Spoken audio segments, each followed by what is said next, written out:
So, as I record this, it is 11:05 p.m. on December 31st, 2023. This is how my year is ending. With me doing one of these vlogs and playing Pokemon in my basement. I I could have gone to a party. Well, I say a party. It was a lame, like Knights of Columbus thing that I was invited to, and left after 30 minutes.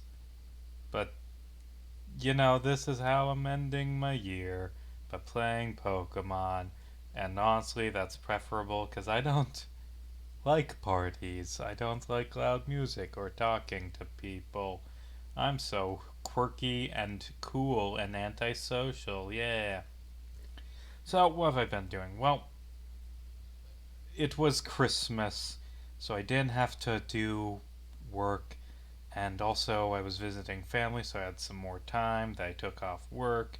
And basically, what I did is I sat there and I played Persona 4. Just put in a good, 30 hours into that game. I started it over Thanksgiving, and now I'm finishing it. Why didn't I just use a super repel before starting this? That would have been smart. Okay, then I can't run from the Golbat. Yay, yay, this is fun. Can't escape. Oh, good, now I definitely can't escape. Awesome, awesome. But anyway, I was playing Persona 4, and I distinctly remember my thought process at one part of the game when we get to Naoto's Shadow boss fight. My just the thought going through my head, oh wow, Persona 4 has a trans character. That's neat. Then I think for 2 seconds about the writing quality of Persona games, and I'm like, oh no, this is not gonna be good. This is gonna be problematic. Because I've played Persona, like, I know this series is a bit problematic at times, and by at times I mean usually. This is not going to be, oh, this is gonna be bad, and I was right. I do understand what the game is trying to do with Naoto in the writing, that they are not supposed to be trans. They're just like trying to escape workplace misogyny by dressing like a man, which is a thing that is not gender non-conforming at all. It's just them escaping misogyny, and they have no problems with their gender. And yes, they continue to do it outside of work and are visibly uncomfortable during the like bikini thing and the hot springs thing, and continue even after being forcibly outed by the game's one of the game's antagonists forcibly outs Naoto. Like, honestly, all those kids get like just their deep insecurities like broadcast on public television that the game's supporting characters watch. Like, random students comment on what's going on. That's not good for them. But I understand that uh, Naoto isn't supposed to be trans. And the game's like explanations. Oh, it's just because workplace misogyny. Yada. But God, I don't. I couldn't write a character more blatantly transgender. I it's Naoto is like a trans person as written by J.K. Rowling is uh, what comes to mind, and that really gets into a further discussion of Persona. The whole series is writing. I mean, I've only played 4 and 5, but yeah, this seems to be a pattern where I enjoy these games. I'm having fun playing them. I like the characters. Then, oh no, that's some problematic stuff. Didn't want that in my game. Like, oh yeah, this is fun. I'm enjoying this game. Ooh. The Yosuke, who I kind of like as a character, is forcing the girls to do a bikini contest against their will. Yay! Yeah, let's just look at these fucking 15-year-old girls and 16-year-old girls in bikinis and all of them. And look, that one's fat and ugly, and you should hate her because she's fat and ugly and less of a person, because girls are not supposed to be fat. They're supposed to be hot. They're supposed to be in your bikinis, you person playing this video game. That is what these teenage girls exist for. And don't worry, Yosuke gets his comeuppance because he and the other boys are forced to do a drag contest and are mocked and called freaks, and everyone's like, oh my god, I'm gonna vomit. This is the most disgusting, awful thing ever. Like, a man wearing a dress. Like, this is.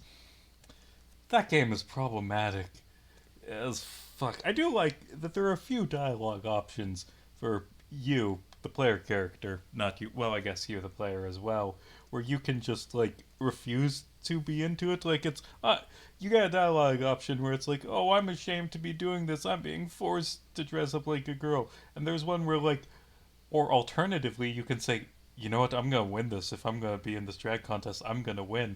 And letting you can choose to sit down at the girls' side and like ask dating questions. I'm not defending this game because it's so fucking problematic. But I that is how I play you in the dialogue choices as someone who isn't problematic. Like, yes, okay, adjusting my sped up FPS so I can do this. And like that's the problem with Persona in general, where I want to like the characters and they give me stuff that makes me like the characters, and then they'll just have like random like just crappy shit.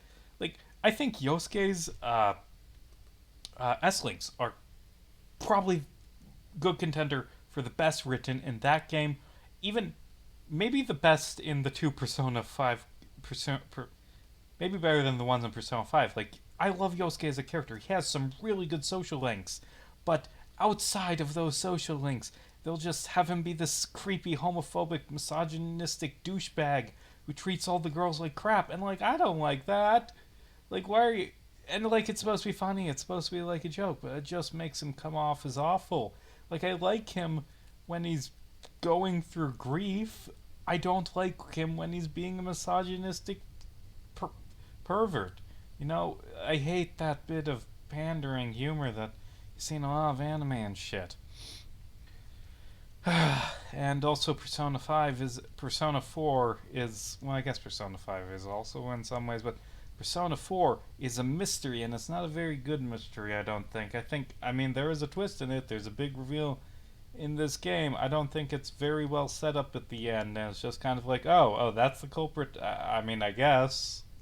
Sure, that is not impossible, but I don't think you really set it up and foreshadowed it to make it this big twist as well as you want. But there's some good drama stuff. Like towards the end, I'm not going to spoil it, but there's some very touching pull on the heartstrings, like make you feel.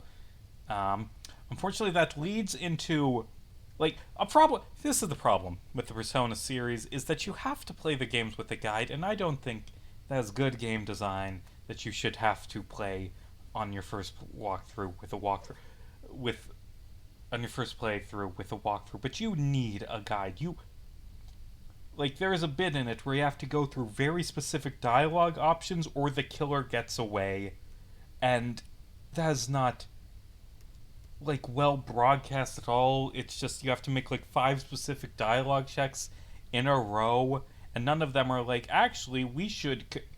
None of them say it's not like none of them are like wait hold on I think the killer is tricking us, we should look into this more. It's like hold on, let's calm down, let's think about this a bit more. It's not like it gives you a choice, and honestly it's a good choice. If that was like the ending of the game, like where that's the throw into the teeth in November. I don't know how specific I would. If that was the actual ending, like that would have been good. That would have been a really good moral dilemma. But it gets hampered by, ooh, you gotta make these very specific dialogue choices. And the other thing that really, what is the point of this? What was the point of this little alcove? I don't know. Maybe it's if you get stuck. The other oh, it is if you mess it up. How do I get out of here? The other thing about Persona 4's... the other thing that really bugged me about Persona 4 is, in December, there's a really annoying thing that happens. So the game sort of incentivizes you to get dungeons done as quickly as possible because you're able to do them whenever. And I mean, the logical thing is, let's just get this done when we can get it done, and then afterwards we'll work on our social links. And honestly, that makes sense. That I see it. I understand this now. Except for the December dungeon. The December dungeon, if you go to the December dungeon as soon as possible, you don't get the good ending. This is just suddenly you are punished for doing what you've been doing throughout the whole game and going to dungeons quickly. If you go to the December dungeon as soon as it's available, it will suddenly cut ahead 3 weeks, and there is something the game doesn't like tell you. This doesn't tell you, hey, you have to do this specific stuff to the specific stuff to get the rest of the story. It's just like, oh, by the way, this option is going to be available throughout December. I'm like, oh, okay, I'll go check out those options after I'm done, saving people from being murdered. Actually, you should have put off saving people so that you could have gone on dates, because, you see, if you save people, then, I mean, obviously, it will suddenly be 3 weeks later and you couldn't have used that time to do anything, which is how this game normally works. It normally works where it cuts ahead 3 weeks if you thingamajig thinking.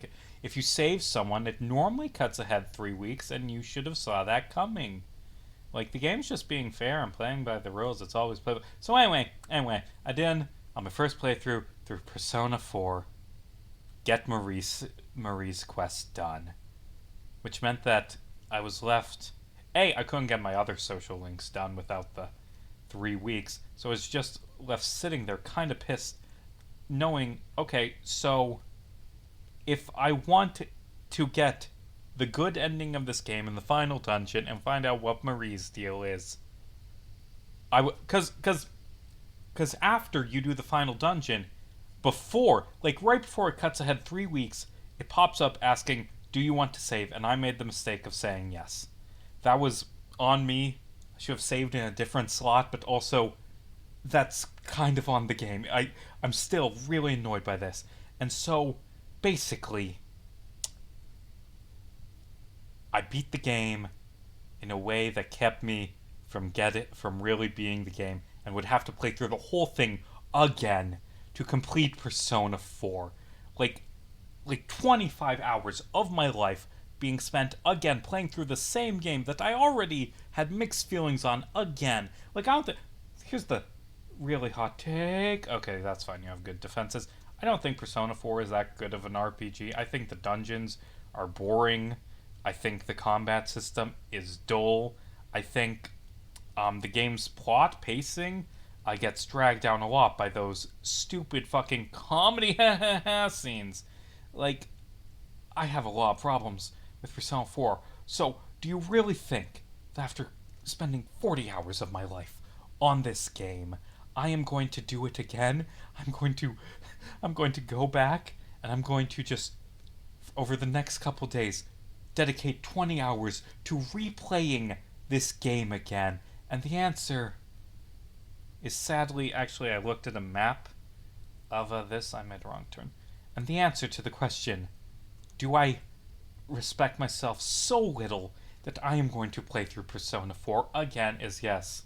Yes, I'm gonna do it. Hold on, I don't have work today or tomorrow, so I'll just sit down and play through the whole game, skipping through all the cutscenes again. And this time, I'm actually gonna get all the social links done, because it's New Game Plus, and I don't have to waste time raising my social stats, which barely matter, except occasionally the game says, oh, you can't start this quest unless you have high enough social stats.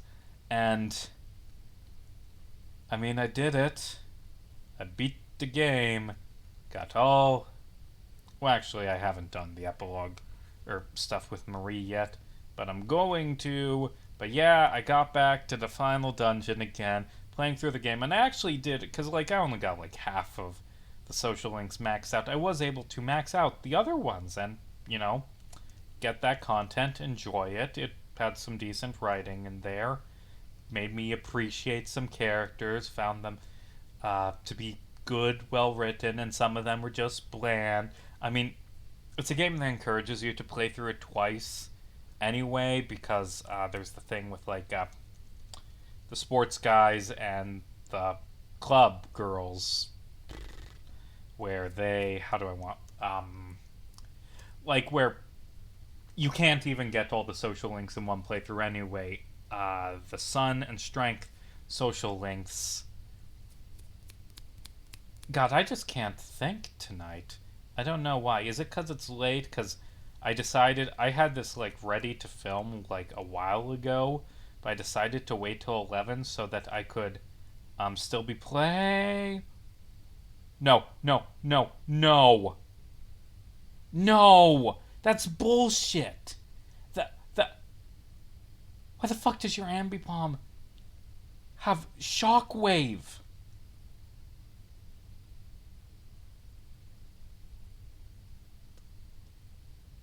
What the hell? Like, I had that Staraptor. It has carried me through this game, but oh, it has Shockwave. Oh, I should have expected the normal. Oh, and Aerial Lace. Yeah, you're just an asshole. You're just a bit of an asshole, aren't you? Ah, that was bullshit. That was bullshit. Yeah, sure, you can learn Crunch. You can learn Crunch. Anyway, what I was saying is Persona 4, it has two options for the Strength Confidant and two options for the Sun Confidant, so you have to play through the game twice anyway. Um, Shit, that really messes up me going into the final battle. I need to find a good replacement for my Staraptor, who has been one of my best, most useful Pokemon throughout this run. Part of the reason why I want to get all Victory Road done in this part is so that next time it can just be the Elite Four. So this will be a longer one, maybe going till midnight. Maybe I'll have my countdown as I'm playing this game. Yeah. The other thing about social links in Persona 4 is I would be remiss if I didn't talk about the worst social link in any Persona game. The one that just drags the entire game down. It is so bad. It drags. It just. Who designed this thing? I hate it. I am, of course, talking about the worst social link in any Persona game, Fox the Hermit, where it's not even like a social link. It's not like, ooh, I'm bonding with this character and learning about them. No, it's a fox. It doesn't talk. It's not a person. And well, yes, you do talk to the random people who you get the side quests from.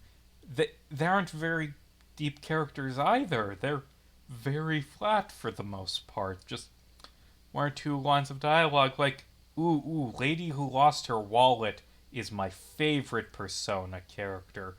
And so basically, how the Hermit side quest in Persona 4 works is that there's a fox who gives you mini side quests, and these side quests, if you complete them, they advance the fox quest.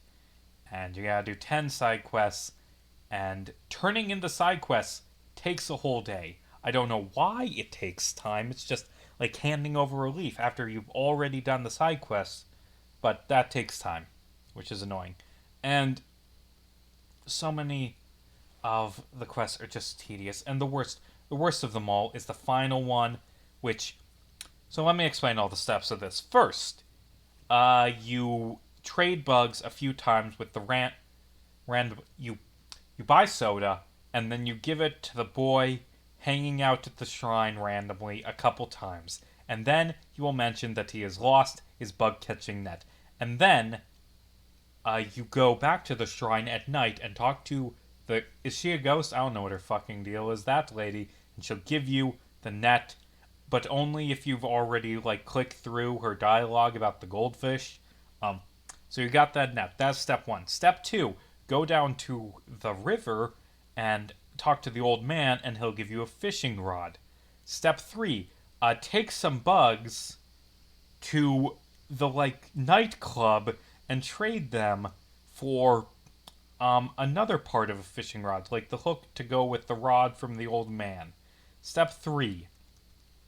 Like, I'm genuinely forgetting some of these steps. Step 3. After you get the motorcycle, you have to just take it out for a ride like 4 different times, and that will allow you to drive to the beach whenever you want. Step 5. Complete all of the other fox quests. Step 6. Talk to the old man at the river, and he will say, I want to see this big fish. Step 7. Go fishing, or go bug catching in the shrine at night, and you will be given a and you have a chance. You will, if you go at night. Oh, I'm gonna kill my 77 double D2. Nope, I didn't. That's good. If you go bug catching at night, you have a percentage chance. It's not guaranteed. After you've talked to the old man, you have a chance to find the specific bug that you need to catch this specific river fish. Actually, not even like the fish he talks about, a different fish. Like, if you go catching for bugs at night, you have a chance to find this fish, but not when it's raining. You can find the bait for this fish. And I'm stumbling over my words. Have I explained how complicated this bullshit is? And then you can get those bugs, and you can spend a period of time fishing. And when you go fishing using the specific bait, the fish you're looking for in the river won't show up. Yeah, it's a percentage chance thing. It's more likely when it's raining, but raining is like rare. It's especially common on thunderstorms, but A, the game doesn't tell you that, and B, thunderstorms are super rare. But, there's a chance that if you do this really annoying fishing minigame with this specific bug, you will get the River Guardian, which you can then show to the old man on a different day when it isn't raining, and the old man will give you a special rod which will allow you to fish at the ocean using a different boat that you have to buy from the TV on Sundays during a specific month, which was months earlier, and then you can go fish at the beach, and after 20 minutes of not finding the right fish, you will find it, and you can give it to the old man, who will then allow you to get the fox quest done. And that is only one of the 10 fox quests. And doesn't that sound fun? And the best part of all of that, which took me like 5 minutes to painstakingly explain, is that the game doesn't tell you any of it. Like, you have to just find a guide for it. The game does not explain jack shit. I'm kind of annoyed with Persona 4. I think it's a worse game than Persona 5. I think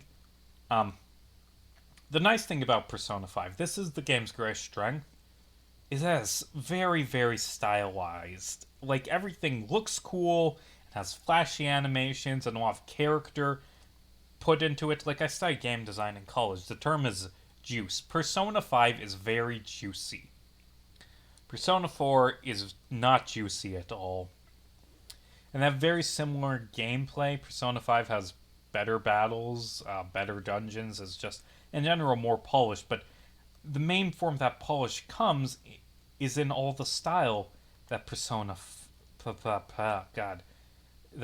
5 has, and there is very little of that style in Persona 4. Persona 4 just feels kind of bland a lot of the time. But there's good stuff. There are some social links that I thought were really well written. I liked Dojima, and Nanako, and Yosuke, and Hisano. There are a few good characters in Persona 4. There are a few that I just found kind of boring and unremarkable. But, it was okay. So my point is, after playing through this game again, putting in another 25 hours because of a dumb game design decision that pisses me off, I can finally say that, yeah, this game was okay. It was a thing that I played. I will say, here's the thing. I haven't talked about why I like Persona as a series. Is because of the time management, where you are managing your schedule so you can meet with specific people on specific days and get that all done in the most efficient way. And that is a very weird way to describe what I like about video game, but in truth, that is the part of Persona that I like, is the time management, social calendar stuff. I think it's a mediocre RPG, but I really like the time management in Persona 4. And honestly, I enjoyed my second playthrough more than my first because it was just time management. It was just figuring out when to meet with different supports and skipping through all of the terrible, terrible attempts at comedy. So that is my glowing review of Persona 4, a game that exists. Ah, oh god. Oh, don't jump down there. Okay. There are like 4 real sections to Victory Road. I have reached the last one. It's half an hour till midnight. I'm not going to still be going at midnight, it seems. Or maybe I will be, because I'm going to lose all my Pokemon to this random old man. Come on, random old man, where's your clown? That's a Team 4-star reference. So Quinn Reviews finally finished that Salmon Cat Mega video that I've been watching. Oh, I actually should have seen that coming. Porygon-Z running a bunch of powerful special moves actually makes sense, but that did take me by surprise. Quinn Reviews finished the Salmon Cat stuff, and the way that show ends, he doesn't dwell on, oh, right, Hyper Beam. Okay. Oh, I like playing Pokemon. It's not stressful at all. But Salmon Cat, Laverne and Shirley. So the way that show ends, like, is Quentin doesn't dwell on it enough, but it's the best. It's the funniest shit. That Sam and Cat ends with Ariana Grande's character going to jail for assaulting a child. The final episode of Sam and Cat ends with Ariana Grande. The plot of the final episode of Sam and Cat, according to this Quentin Reviews video, is this is dumb, but I'm going to sacrifice this Meryl so I can get a free switch in. Sorry, Messi. You were an HM slave. You served your purpose. You are not good until you get the fairy typing. But the plot of the final episode of Sam and Cat is that Dice is in like a hair model competition and he thinks his competitor is cheating and wearing a wig. So Cat's like, oh, okay, I can fix this. So she tackles the kid to the ground and rips all of his hair out with her bare hands as he's screaming in pain. And anyway, she goes to jail. Cat Valentine goes to jail. Oh, you've got an Empoleon. I've got a bigger Empoleon. Who's going to kick your ass. And Sam hears about this, but she's ambivalent. And she doesn't bail Cat out.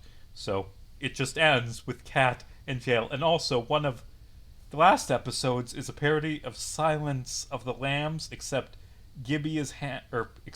except Neville from iCarly is Hannibal Lecter, and the ending is a parody of the ending of Silence of the Lambs, as in it ends with that scene where, like, you know that scene at the end of Silence of the Lambs where it's highly implied that Hannibal Lecter is going to kill and eat another man? Well, they do that, except the other man who's about to be murdered is Gibby. So basically, how Sam and Cat ends is Sam has no friends, Cat is in jail for just brutalizing a child, almost killing him in a fury of anger. Gibby is dead, Neville is a cannibal, and Goomer is off having a romantic relationship with Cat's brother, who is a supervillain and also another cannibal. And what the fuck is it? This isn't the exit. Oh wait, I got the map in front of me. I found it. Goomer is having an abusive gay relationship with Sam's cannibal supervillain brother, who gets defeated by shooting a giant pus-filled pimple into his face. That is how Sam and Cat ends. Oh god, no. I'm mashing B. Oh god, you're the final tough trainer, aren't you? And I didn't get a chance to heal because I thought that old man was the. Oh, it's a fucking Gibble.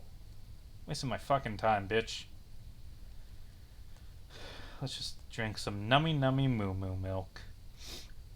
And what you gonna do? Earthquake? You think I'm scared of earthquake just because I'm severely weak to it? Okay. See, I don't have my flying type anymore. So instead, I'm just going to tank it because I'm bulky. And I'm going to use this opportunity to heal up Railson. This isn't going to kill because you're a Gibble. And I'm going to do good damage with Surf. And... oh, you're not even going to survive and dig again. Gabite, I'm just going to take out with Railson. And then, I think I'm done with this. That was a very good Quentin Reviews video that I watched. I highly recommend you watch that and his whole series. And also, if you don't want to like sit through like a 40-hour, well, hold on. The high length of them is often marked, but there's a benefit to Quentin Reviews videos being so fucking long is that they're very good when you're replaying through Persona 4 because of the stupid fucking skipping 3 weeks thing. But anyway, the other thing about Quentin Reviews is I highly recommend his... it's a 3-part, like I think each part's about half an hour on the History Channel that honestly might be better than his Dan Snyder Nickelodeon stuff. Like his stuff on ancient aliens in 2012 and bad Nazi documentaries. And also the other reason, like, Quentin Reviews is a guy who kind of influenced me as a creator and how I make video essays, in that I only ever want to make one video essay on the topic, so I'm going to make it as long as it needs to be, is what I learned from Quentin Reviews, and that's why my Disney one was more than 3 hours, and why my AI art one was more than 2 hours, and I'm probably going to break that with my Batman one, because I ran out of hard drive space while I was doing the Disney Princess one, and had to quickly move things back and forth between files. And Barry fights you at the start of... I don't remember where Barry fights you. Have I fought Barry, or am I fighting Barry now? I don't remember. But yeah, Quentin Reviews makes good video essays, and they need to be that long, because you aren't watching them because you want a concise and well thought out... oh god, I gotta remove the fucking bowl capsule. Hold on. Which of you fuckers is going to take my... oh, and you have to change ball capsules at the PC. That's a really annoying and tedious thing. I don't know why it's like that. But I guess... goodbye. And I'll figure out my next 2 Pokemon. I think Glalie is one of the Pokemon I'm adding. Because that will be good against the ground types, and otherwise I've got some bad problems with ground, so I'm going to add you. And I was seriously considering you, but now I don't know. No, I don't want any of those.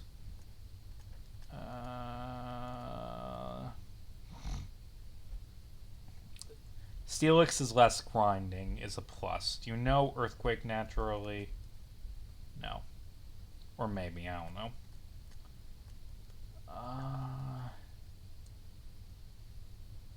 I'll like put my team through a weakness calculator later. But for now, I'm going to take on Barry, and then I'm going to end this, and that's how I'm going to end my year. Hold on.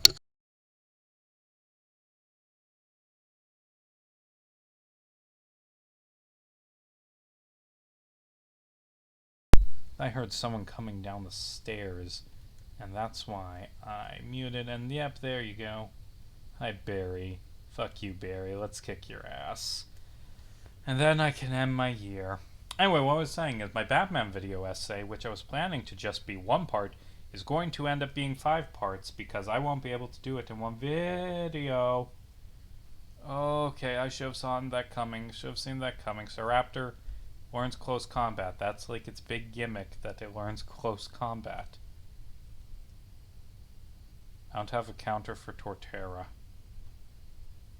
So I'm going to slowly whittle it down while using double team and hoping that I don't get one shot by Earthquake. And see, that almost killed, but it's fine because I've set up double team. Oh good, it also has crunch. Oh good, defense drop. Screw it, I'm just going for it now.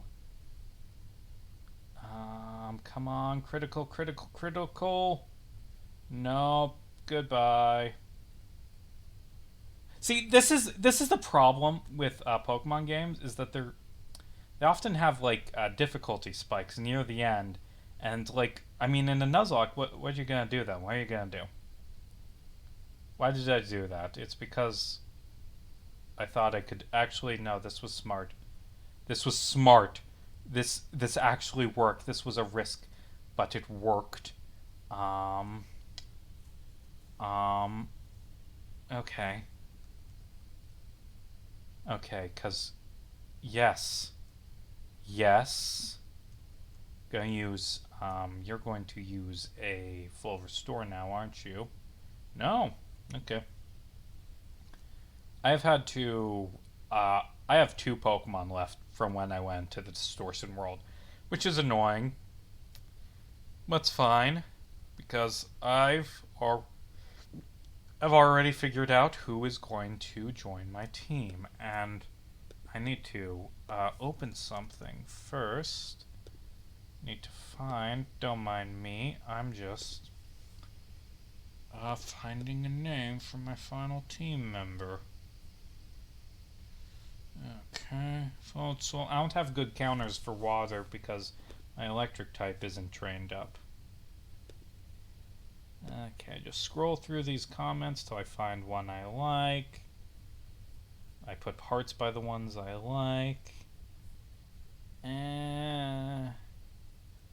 Sure. Sure, that'll be my final Pokemon for this run because I just remembered where I can get a Pokemon. I can get a Uxie. And you might say, oh, well, Uxie's a legendary and it's overpowered. I'm down. I don't have good Pokemon. My team is dead. So grant me the clemency of allowing me to use a single overpowered Pokemon because half of my team died this episode. But Railson and Kari Hikari and Michael Tendy, who I used to do a D&D podcast with, will take me to the end. And next time I will take Cynthia on and maybe I'll win. I don't know. Cynthia can be kind of hard. Okay. But yeah, I'm going to have to split my Batman video essay into 5 parts because I don't have hard drive space for a 5-hour video essay. I physically could not make it. I also got to figure out my other Batman video essay. Like, the politics of Batman is the one that will be 5 hours. My Batman's plans to kill his friends will probably be a nice 2 hours or less once I get it written. I think I'm going to spend tomorrow just all day writing on it and get it done because I've been lazy for a while. I need to get back on the grind of writing, and I'm going to start doing that tomorrow. But first, I need to kill Barry, and then I need to get a Uxie, and then I take on the Elite Four, and we'll be done with Platinum and moving on to Soul Silver, which will be next year's most of it. That's an even longer game than this one. And I thought I wouldn't be doing this when the clock turned, and I probably won't. It'll probably be 10 minutes till midnight, and that's fine. I've been kind of chill during this one. I don't know. It's late. There are other people in this house sleeping is why I'm not screaming, and also, I don't know. I guess I could talk about how 2023 has been. 2023 has felt like a weird year because I've been working in the job I was working last year, and I've been writing the things I was writing last year, and I've been working on the video essays I planned out last year. It's just, I don't know. I don't know. It's a 2023 has. I've made the best video essays I've ever made in 2023. I did the best writing as a journalist I've ever done in 2023. I did amazing work on my book in 2023. The fact that my life is at a standstill doesn't mean I'm not doing things in my life. So anyway, a few days ago, my Disney video essay, my Which Disney Princesses Deserve the Guillotine video came out, and one of the commenters on it was Friday St. Jude 8926, who says, I see you're the guy who didn't love musicals reference, and thank you. I see your Twisted reference, and thank you. Man, you're gonna be psyched when you get to the Aladdin bit. That's a reference to the fact that there was multiple references to Team Star Kid musicals in the Disney Princess video essay. And which part do I do? So there's a bit in The Guy Who Didn't Like Musicals where Paul is like, I know that seems fine, when he's talking about the fact that the zombies all sing coordinated, like they do these big synchronized musical numbers. And he's saying like, oh, I know that doesn't sound scary, but you haven't thought about the implications. Think about the implications. Are you frightened? Like, just great line delivery. And he's right. The fact that they all sing synchronized music means that they're all being controlled by the same person, which is a scary implication. That's what he's getting at. And we're at Lake Valor, and now I'm gonna get me a Yuxi. So that's where I reference in my Which Disney Princesses Deserve the Guillotine, when I'm talking about Sleeping Beauty and the fact that, according to the wish, everyone's gonna. Wait, I thought it was Yuxi.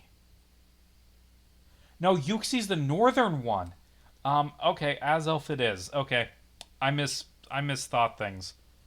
So I reference that when I'm talking about, hey, three fairies. That fits. Like the three fairies. Oh, everyone's gonna love Aurora. That's through fairy magic. That's kind of scary. Then later, when I'm talking about Beast, I call him a big lion bear thing, a buffalo monster with a cape, which is another Star Kid reference to Twisted.